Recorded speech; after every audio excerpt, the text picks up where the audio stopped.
Okay, I think I got a good opening line for this. We each say one line. One of us will say, here's what we're gonna do. We get our asses to Mars. Then the next person says, review this movie. And then the final one says, and blow this up and be home in time for cornflakes. I vote for saying the cornflakes line. Oh, I want to say the cornflakes line. Come on, it's got the best cheesiness. I have to sit here in between you two and experience this. I will blow you both up and be home in time for cornflakes. That's scary. I'm over here thinking, dang, he actually worked that in. He got to say it. Dang. Okay. Well played, Benoit. Well played. Now let me consider this a divorce. Well, you are the married one. Yes, and screw you. Screw both of you. Okay, we're gonna have to bleep that one out. Okay, you're not monetizing this one, John. I don't monetize anything yet. I don't have enough subscribers. Please click subscribe. Okay, this is starting to feel like a different podcast than we normally do. I'm having fun. I'm having fun. It's good to be home. Yeah, it's about time you join us again, Tyler. It's been since June. Yeah, well, he has been kind of busy lately. Freaking juggling 2 jobs. Yeah. But anyway, yeah, welcome to Nerd-Vana podcast, where we're going to be looking at the 1990 film Total Recall, and another one of Paul Verhoeven's movies, and is sort of kind of like the flip side in a way to RoboCop. If listeners that are still here, you remember me saying that RoboCop doesn't really have any nostalgic value to me when I was a kid. The only connection I have is that it's the character's named Murphy and it takes place in Detroit. That's it. Total Recall is a little bit different. I never watched it as a kid, but anyone who's grown up watching movies knows who Arnold Schwarzenegger is. Yeah, honestly, a good chunk of film my dad would watch. Like, he would sit me down right beside him, and a good 90-80% of the times they're Arnold movies. Mm-hmm. And with good reason. They're funny. Yeah, what was your first Arnold movie? My first Arnold movie was actually Total Recall. Really? Yes. Okay. Okay, Ian? The Terminator. Ah, yes, of course. Which we need to review at some point. Oh, yes, and my first Arnold movie, I think my first full Arnold movie, was Terminator 2. Ooh, classic. A class, and yeah. Spoiler alert: cried at the end. Who hasn't? What?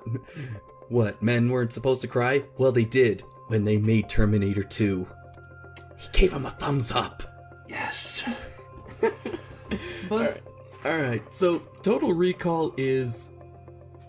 it's unique. It is unique.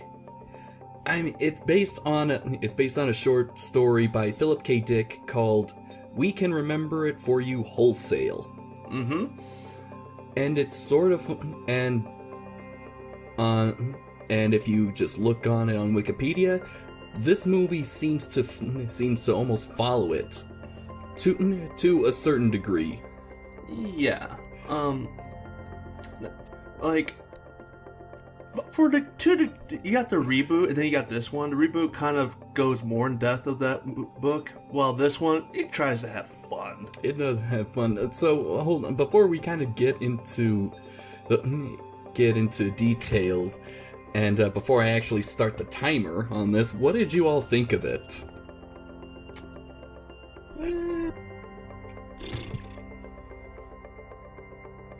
I have a couple gripes with, physics and stuff, but we'll get into that.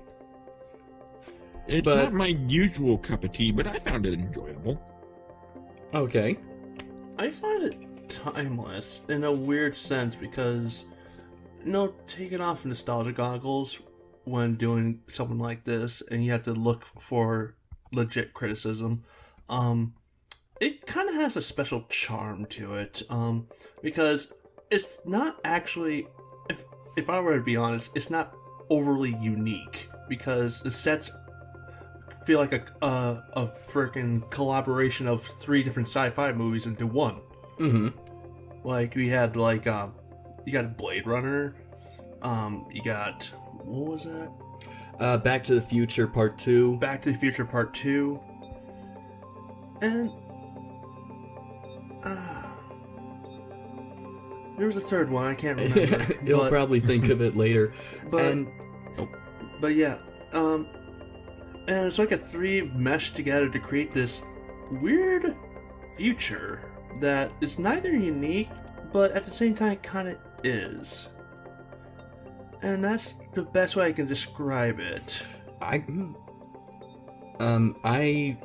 think of it as it's both dated and yet timeless. Its setting is like the original Ghostbusters. It's lightning in a bottle.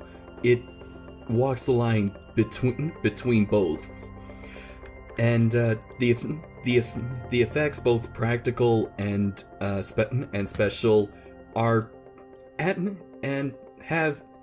not aged and aged pretty well.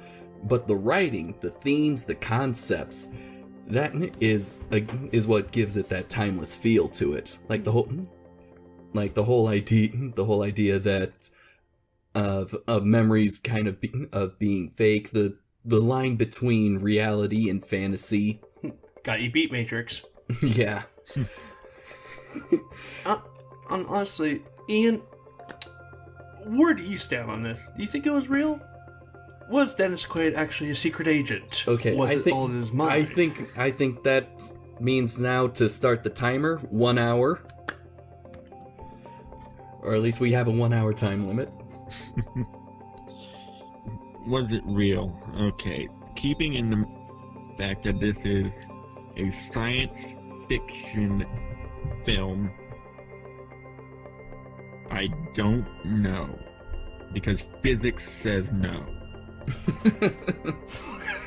Okay. Okay. Taking physics out of the equation, though. Like You can't do that. Well, hey, we don't know what the future holds for us, but Physics stays the same.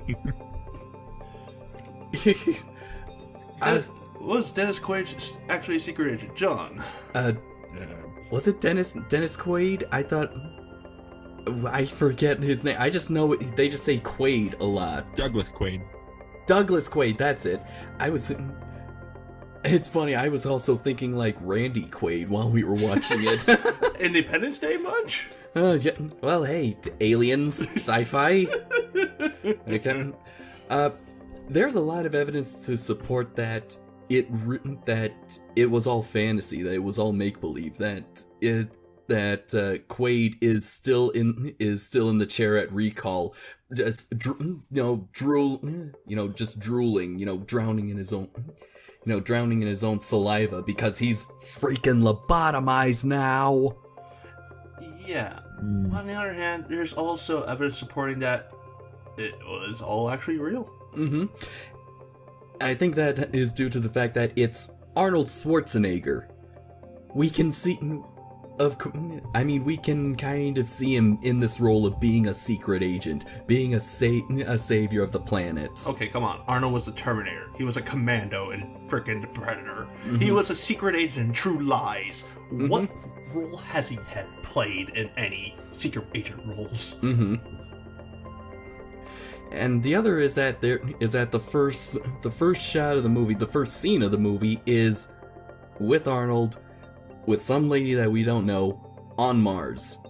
And then it turns out to all be a dream. So how do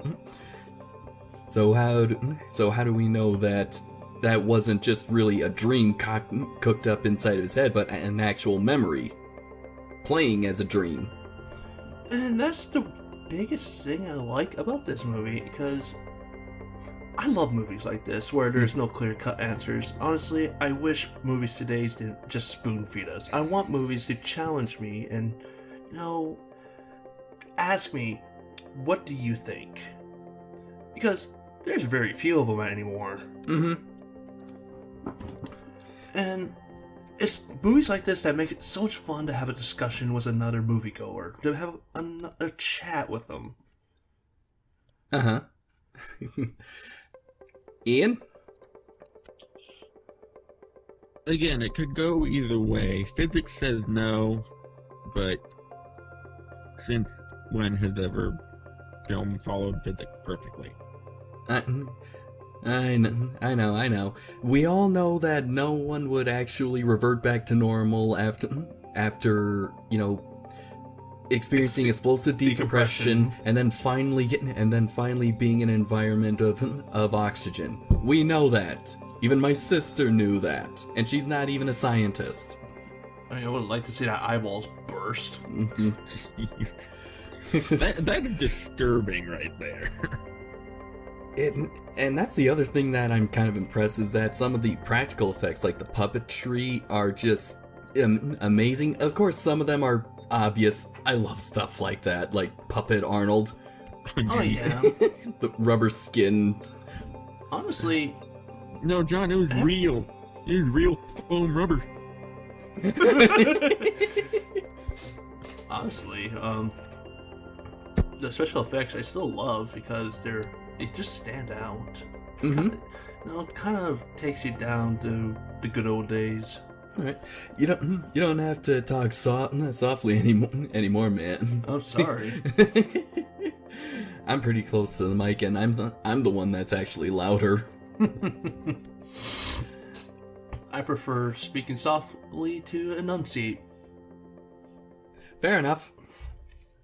Alright, so this whole story of Total Recall is that Douglas Quaid, played by Arnold Schwarzenegger, is kind of fed up with his boring life. He's as a construction worker and married to a hot Sharon Stone before Basic Instinct, and so goes to a company called Recall, spelled with a K, to get fake memory implants of a special vacation. And he pays for a special package, but something seems to go awry, and he's now involved in some kind of corporate conspiracy, government kind of thing, all taking place on Mars. It's an Arnold film. What do I expect? Mm-hmm. With all the noises and faces and one-liners that go with it. Honestly,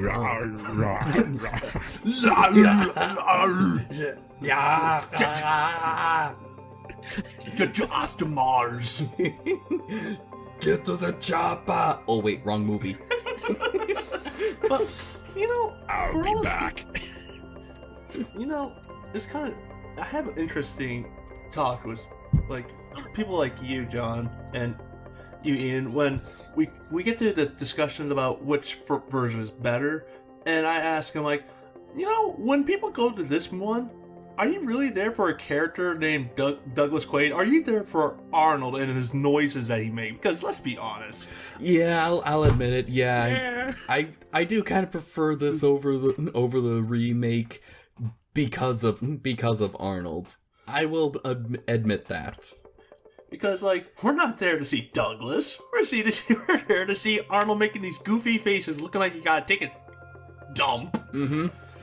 And make some weird noises. Mm-hmm. Okay, I think we've established the fact that, yes, if an Arnold movie comes with faces, noises, and one-liners. Oh, crap, I just remembered. What? The one-liners? No, John, remember when I told you that Arnold was originally, like, asked to play Superman? Oh my god! I think, yes, now I do. That was a thing. Yes, we can, yeah, That was a thing. Our Superman review, we actually had moments where we were thinking of one-liners that he would say if he was Superman. I think it was for... Yes, it was the villain it was the bad guy that was climbing up the glass building with suction cups. You know, typical Tom and Jerry logic right there. Of course. Oh god, yeah. Then now I have to picture Arnold as a Superman confronting Raul Julia as M. Bison and hamming it up as they go combat to combat. I don't know. I mean, you could just put Schwarzenegger's face, you know, over Jean-Claude Van Damme. That works. And just, yeah, no, and just replace and just overdub the audio like that. You pretty much just get the same thing. Get the hostages out! It's official. This review has devolved into some sort of weird amalgamation of Arnold stuff. I know. That's the problem. It's kind of hard not to talk about the film without the Arnold. I know, because he's the center of it all. Mm-hmm. The big A. I mean, well, okay, that's not true. Michael Ironside, mm-hmm. Who it occurred to me like yesterday that this is the second Paul Verhoeven movie that has a connection to Free Willy. Because Michael Ironside is the bad guy in that movie. Isn't Michael Ironside connected to Paul Van Her? I don't know how to pronounce it. Verhoeven in a lot of movies. No, he wasn't. Wait a Michael. No, you're thinking of Ronnie Cox, who played Cohagen and Dick. I mean, in RoboCop. Wasn't he in Starship Troopers? I don't know. Maybe I haven't seen that one. Because I remember he was the commander over Mr. Rico. Well, I haven't seen Starship Troopers. But the reason why I said that is because RoboCop, the composer, was Basil Palladores, who composed for Free Willy. The composer of this one is Jerry Goldsmith, right? Jerry Goldsmith, yeah. Classical composer who made timeless classics such as Star Trek. Not the original theme, the one that became, in the first motion picture, that became the Next Generation theme. And beside that, he also made a soundtrack for the original Alien film. Oh, yeah! Yes. Good guy. Mm-hmm. Knows how to do his stuff. Yes, he does. Alright. So, I really don't know how we can actually pad this out to an hour, if we can with... I think, how about, let's just try to think about what we liked, how about the sets? I like 80s and 90s movies that display a future where it looked like the 80s still lives on. So, like, again, Blade Runner, Back to the Future Part 2, and even this movie, I mean, still looks futuristic, but still kind of down to earth.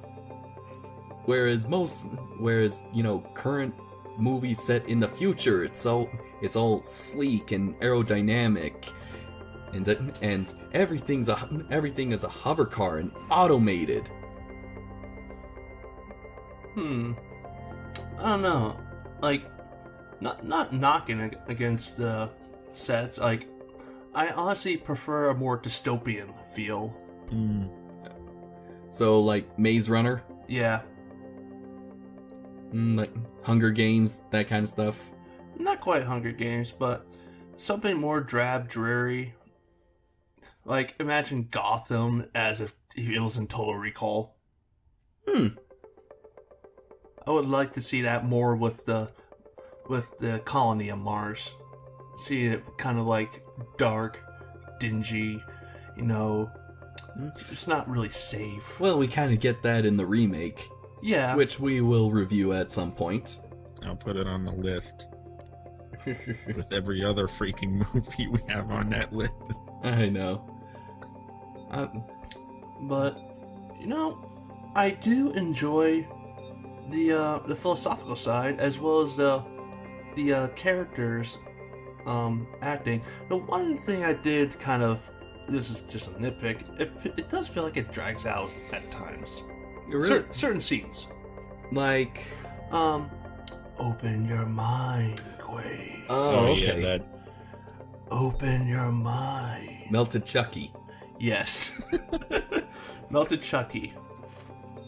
And then, I mean, yes, it's funny for 2 weeks. 2 weeks. I mean, okay, it's funny to see that woman making so many facial expressions, grabbing her mouth and just trying to yank it apart as if she's been possessed by a demon. Which, hey Arnold, you're still in that one demon movie I have to review.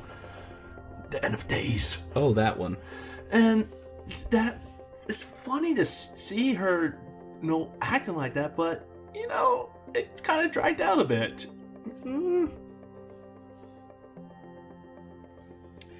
I don't know.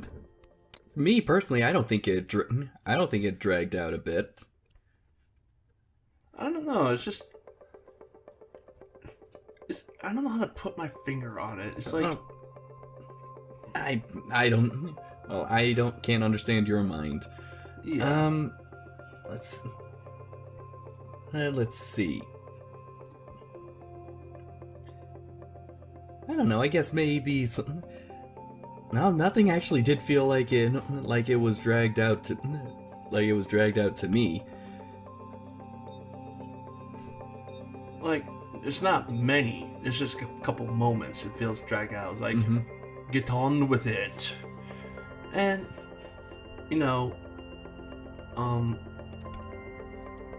I do have to say, it's a joy to see all these actors.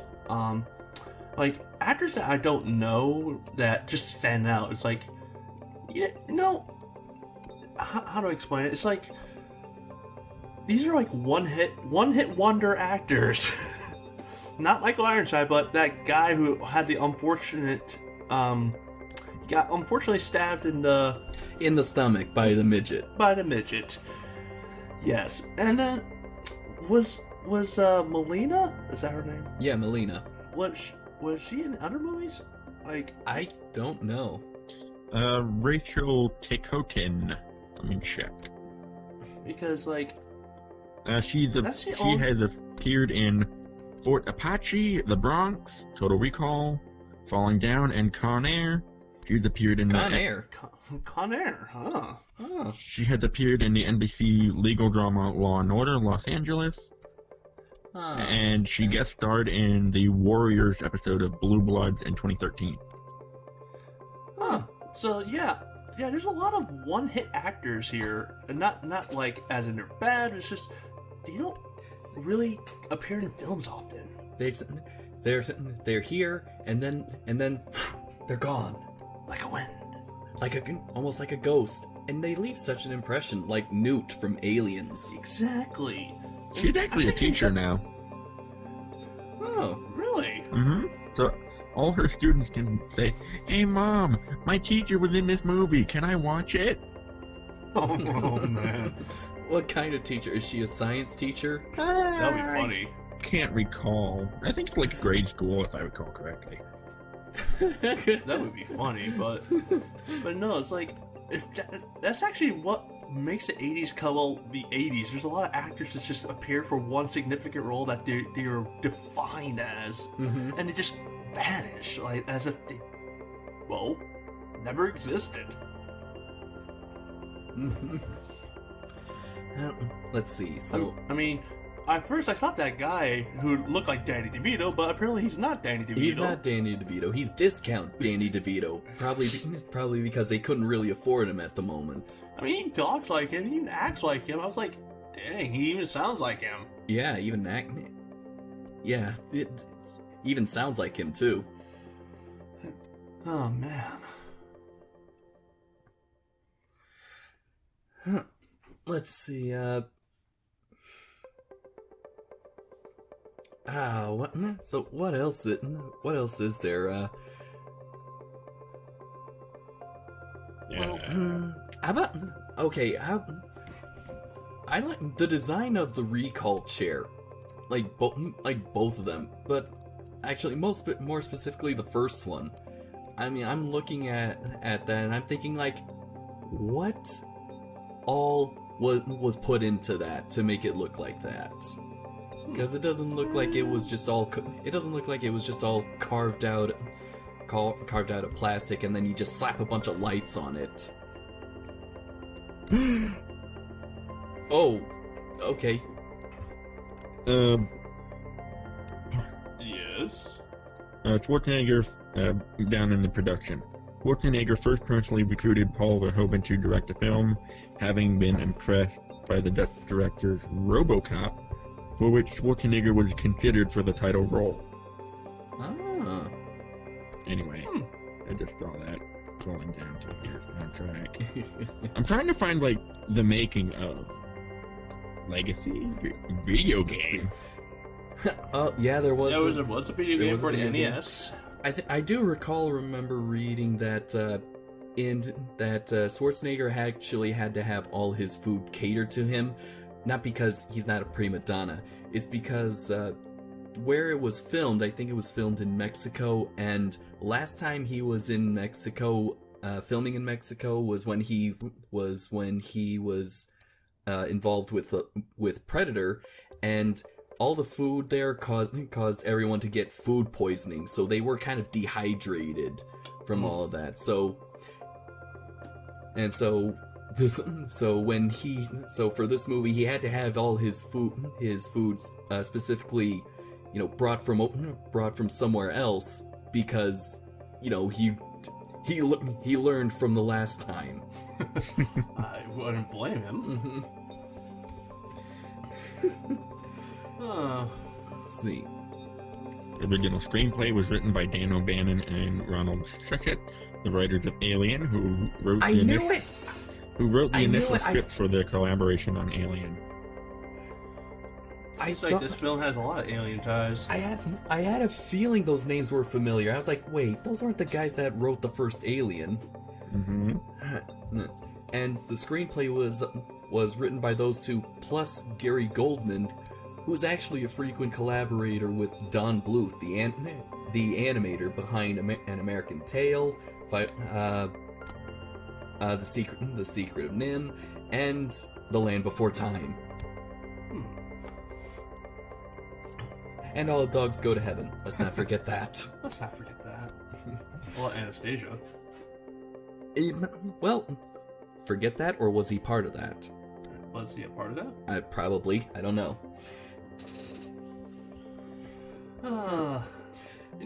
It's kind of weird how many ties it has to the Alien movie.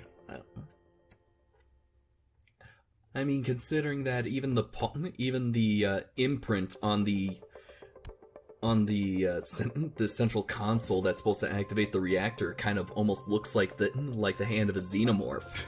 4 fingers. It needs more fingers. I believe xenomorphs have 7. It's just usually it's bunched together. Yeah. Oh. The more interesting thing is, like, I will praise it one thing.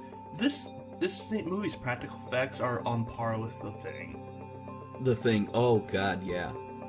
No, with all the mutants and everything else. I think they might have used the same amputee for when Richter gets killed off, like they, from The Thing. I was kind of wondering about that one. I was like, that would have been one awesome coincidence. I'm just assuming. I'm not stating if it's a fact. But the whole, like, when you see all these mutants designs, Chucky, discount Chucky, Chucky, the guy that looks like he's got a butthole on his face. Yep, and that one guy that will never shut up about his 5 kids. Oh wait, scratch that, 4. Oh no, wait, actually no kids. In fact, he doesn't even have a wife. Yeah, I ain't even married. Oh, Benny. I should have called you Bender because you are an ass, and you should have told Quay to bite your shiny metal butt.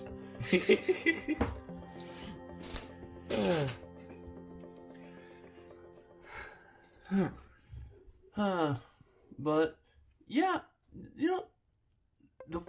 I was actually still impressed when Benny took out his hand and revealed that weird. Oh, yeah. Not just the practical effects, but the lighting.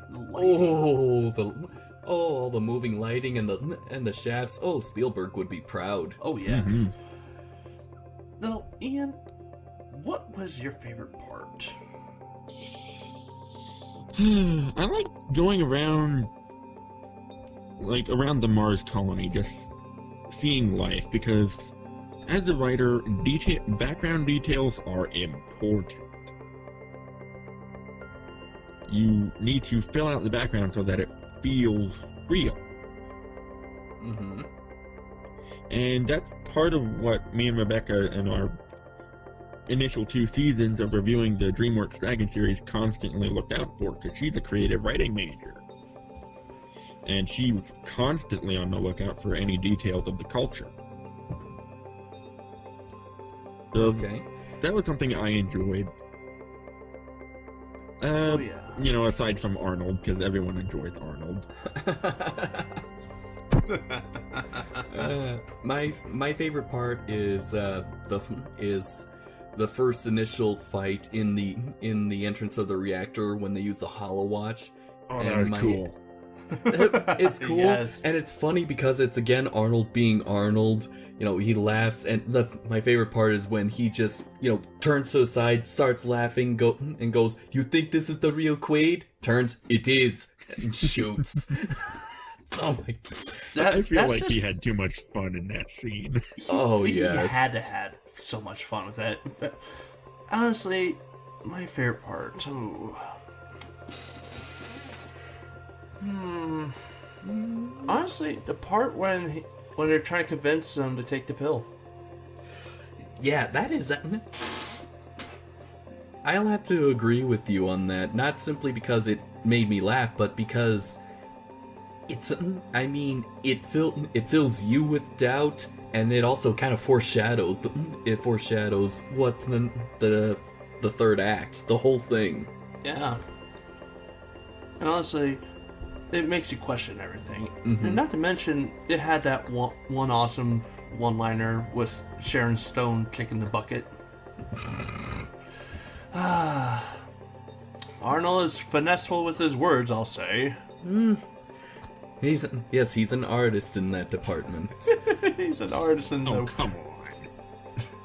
What? No, not you guys. I was just looking up schizoid embolism, because that's what Dr. Edgemar says that yes, Quaid has. I just looked it up. It's not a thing. It isn't. Oh, of course, sci-fi. You can make up anything, such as antimatter, which wasn't a thing before it was. I think. Yeah. Before we found it. Yeah. Yes. I mean, seriously. I mean, most of I'm thinking most of scientific discoveries science fact often starts out as science fiction. It's all just imagination. Which actually, that's the fun part. It starts off imagination and comes to real life. Let's look at Star Trek and those freaking communicators. Mm-hmm. Inspiration for cell phones. Cell phones. Self-opening doors. Self-opening doors. Also, 2001: A Space Odyssey. Tablets. Tablets? Yes. And, well, here's another one. This is going to be venturing from film, but there's a game called Dot Hack, which foreshadows the culture of today's world. It's kind of scary. So, yeah. Oh, you mean Idiocracy? Idiocracy too, but yeah. Mm-hmm. It's kind of scary how life is imitated. Mm-hmm. I know, that's the scary part, which is why I'm kind of okay with the meteor getting here. Yeah, when is that? When? I had no idea. Hopefully soon. I kind of want to live a few more years. I do too. I kind of want to make the most out of life before I go. I mean, because we're not dying at 65, so I got nothing. Yeah, we're not here to live a long time. We're here to have a great time. Yeah. And why would you want to live forever? Mm-hmm. Who wants to live forever? But anyway, back onto this movie. Yeah. Yeah. Back on this movie. I kind of liked what you said about how it starts out as imagination, then goes into reality, because that was actually the perfect. Like that pretty much sums up the first the first 2 minutes of the movie, because the first one is a dream, a fantasy, and before we're crashed back to reality. Crash back to reality, only to want to return to that dream, only to wonder if we actually are in that dream.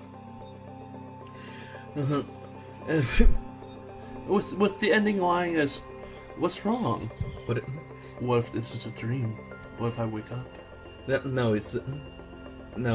is just not the whole wake up question. It's just like, then kiss me before you wake up. Yeah. Oh yeah, which also, that just reminded me, again, another Verhoeven movie where the girl actually saves the guy before he gets killed. First one was RoboCop. Yep. No. What? Why did I bring that up? No real reason. Just wanted to get that out there. Now we can put it in the tags. Really? So what would the tag be? RoboCop. Okay. Don't you know how to work YouTube, John? I do know how to work YouTube, but usually I don't like to put in just random tags. No, they have to be related. Yeah. Okay, yeah. Robo Recall? Robo Recall. No, we're No, we're close. Starship Cop. Let's just mix them all up. Didn't Nintendo already try that with Terminator versus RoboCop? Yep. Turned out okay. Ish. Ish. Ish. Okay. So what are we talking about now? I completely forget. I really have no idea. We're really just rambling off about maybe some of the philosophical points of Total Recall, just the sheer cheesiness of the fact that it's an Arnold movie. Well, honestly, it feels more like a B movie than any top tier movie. I mean, nowadays it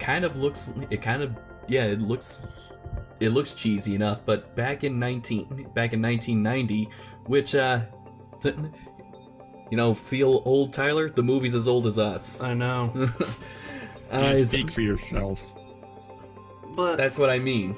But that's the kind of weird thing. Like this, back in the day, it was a hit. It was a hit. What was that? Though I do wonder, like, how the special effects, like, how do you keep special effects from appearing out of date? Sometimes you just can't. Really. Because, like, every time I watch The Thing, it still creeps me out, and it feels... I think a little of that might also have to do with the lighting. The lighting.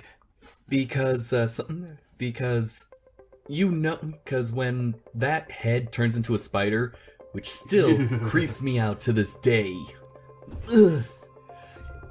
A little bit It's of just- an arachnophobe, John. Yes, I do have arachnophobia. In that case, don't come to the park. Or at least avoid Morty. But Who's Morty? Is he a tarantula? Our Mexican red-kneed tarantula. okay, please don't fade on me, man. I have to send you some pictures of him. He's adorable. No! No!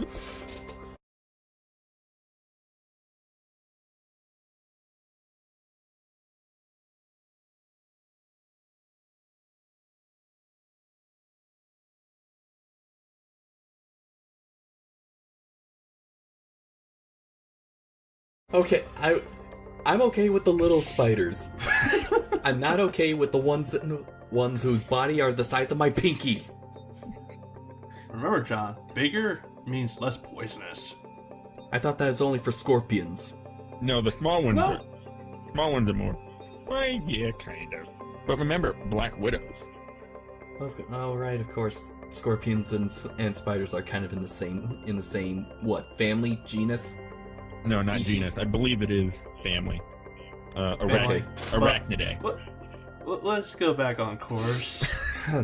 so I got the critical But- response here pulled up. It but made... anyway, as how much? The Pretty film sure- ultimately grossed 261 million with a couple And- extra numbers. And its budget? One moment. There we go. Budget 50 to 65 million. Okay, so that's Smashing hit. I think for 1990 that would be technically be a smashing hit, and also enough to not only to cover costs of production, but also to cover the cost of advertising. Mm-hmm. One thing I do love about Recall, it wasn't milked. No, it wasn't.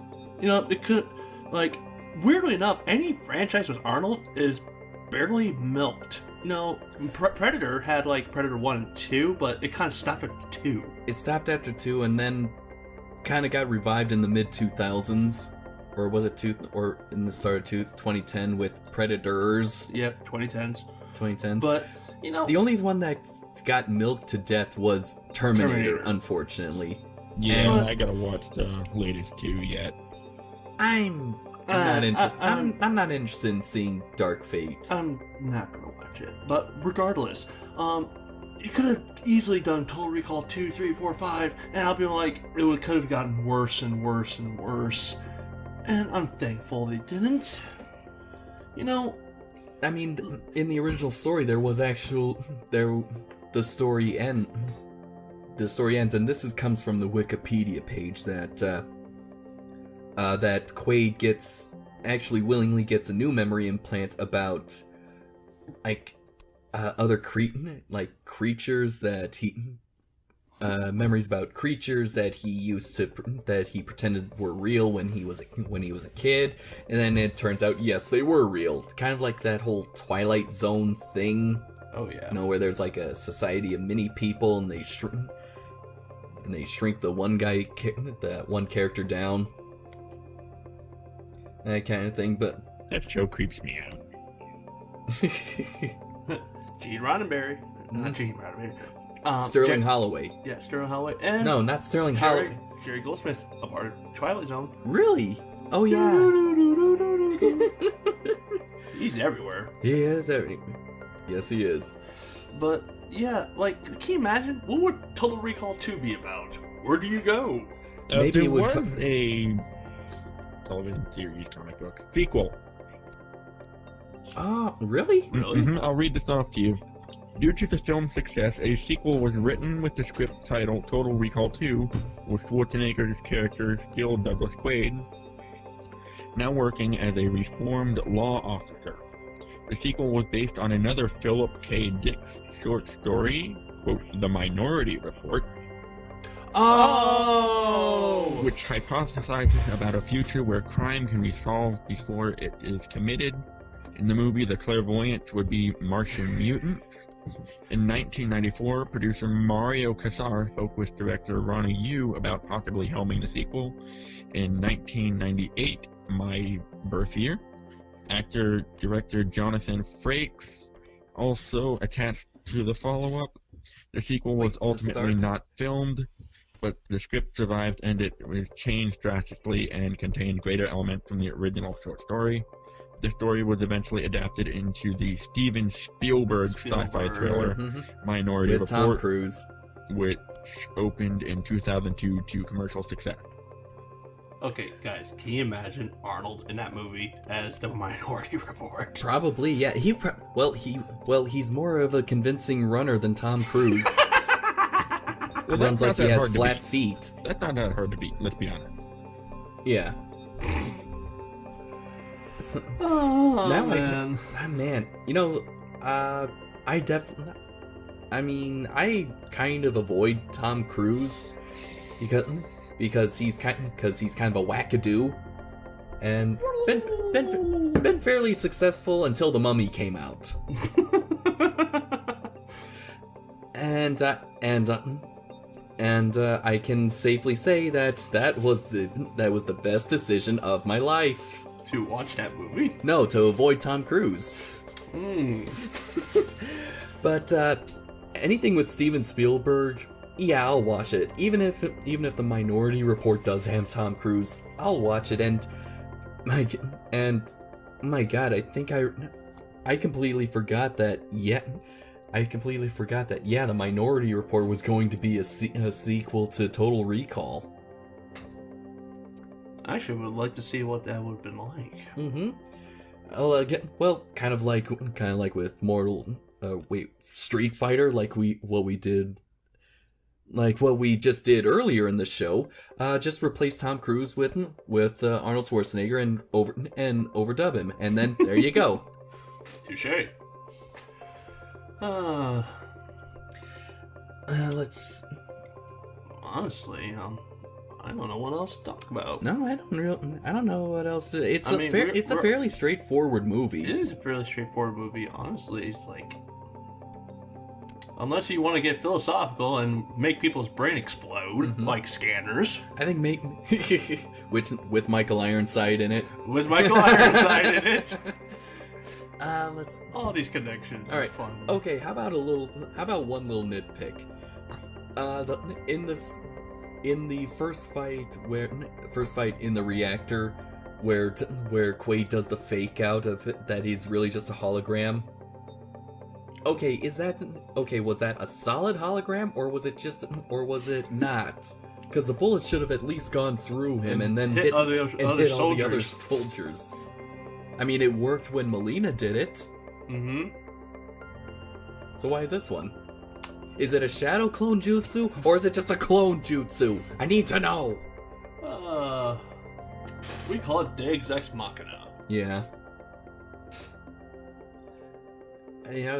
Okay.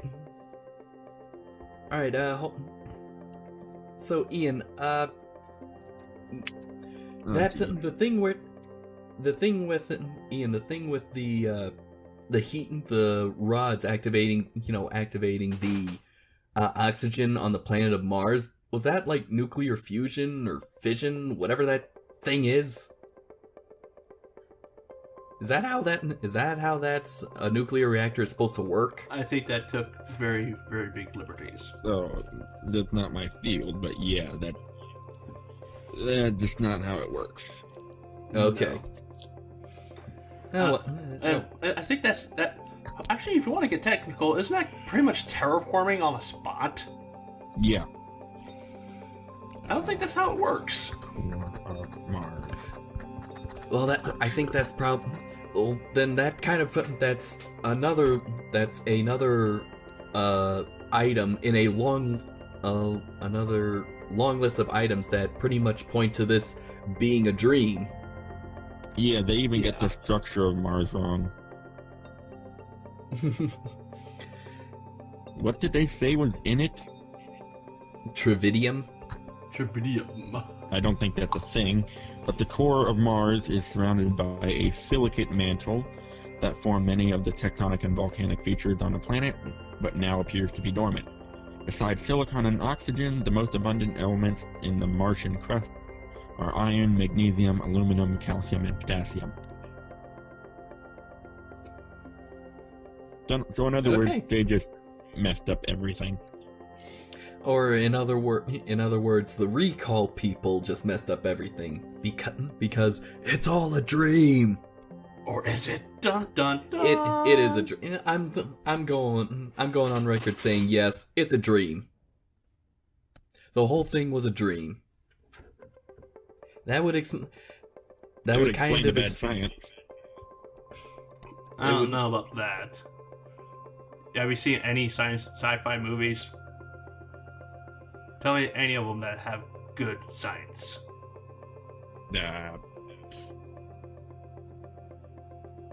Remake of RoboCop. The remake of RoboCop.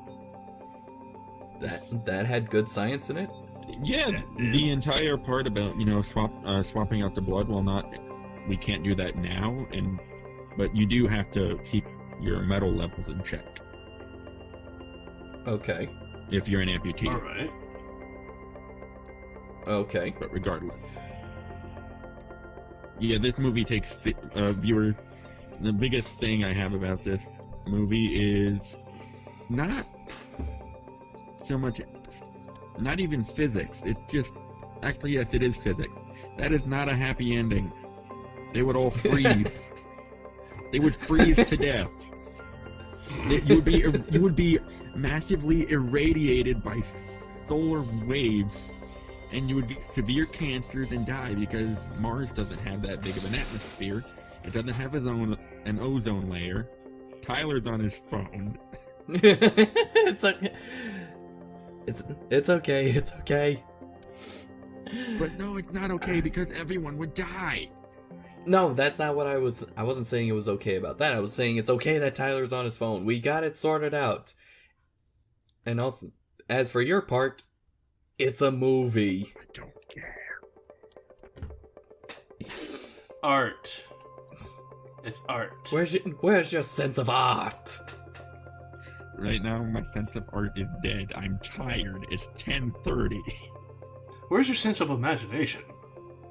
That part never sleeps. You should see some of my freaking dreams. They scare me. You should hear his dreams. He's got a long-running series in his head. Yeah, I dream up series. In fact, one of the weirder dreams. I think. Hey, here, Ian. One of the weirder dreams 2 days ago was a dinosaur with a human head. Whose the head? bad science. It hurts. Whose head? Whose head? Ian's. Mine? Yes. Yes, he ate someone. I ate someone. Who did I eat? A random person. Oh, okay. We'll list him as unlucky bastard in the credits, just like in the Lost World. Exactly. Okay. Alright, anyway. I think we're done. Yeah, we're done. We're done. Yeah, we are. So, Total Recall... let's see. So, out of 10 stars, I gotta give... I gotta give it... maybe an 8.5, because really just for the writing and there was just... the use of practical effects. I always love seeing like the use of miniatures and just an actual puppetry in movies. And And of course, when it comes to modern movies, I like the blend between both the digital and the practical. In this one, there's just simple. It's just the simple old-fashioned stuff, which I do like, and so yeah, it's a little bit biased. But the writing of itself, how the plot works is just simple and straightforward. So yeah, I give it 8.5. Mine's an 8. I gotta say, yeah, 8.5. I mean, Arnold already gives it some extra points, let's be honest. Yeah. But yeah, the writing is really good, and it brings up some questions that don't really have easy answers. And I think that's what a good film should do. Usually. Honestly, I wish there was more films like that. Yeah, it does. So we're kind of all agreed. Total Recall is a yeah out of 10. Yeah. It is a yeah out of 10. Yeah. Alright, so that concludes today's episode of Nerd-Vana Podcast. Well, not today's, this month's episode of Nerd-Vana Podcast. Join us next month, where we will be finally putting Let's keep it a surprise. Are you really should? Okay, well, in the spirit of the holidays, surprise! A surprise will be there for next month. Alright, so, until then, this is John Murphy, Tyler Tyson, and Ian Benoit. signing off.